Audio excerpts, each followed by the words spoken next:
This is a beautiful domestic fiction on the slow unraveling of a woman pushed to the edge. I think I found my new favourite book of the year, The Dry Heart by Natalia Ginzberg. It's a short novel of about 108 pages. I adored it. I engulfed it, I inhaled it. We follow a very young and naive unnamed protagonist throughout the story who falls for a man who she's been taking walks with.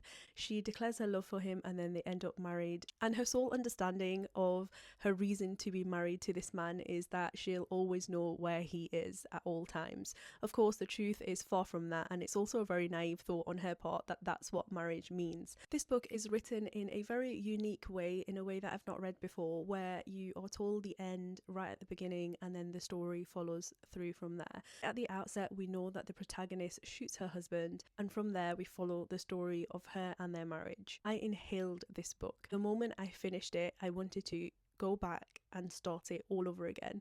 I'm not a rereader. I don't particularly enjoy the idea of rereading a book, but this particular book, I could reread it over and over again because it's so beautifully written. This book was recommended to me by someone at Waterstones, and I was told that her writing style is similar to Elena Ferrante.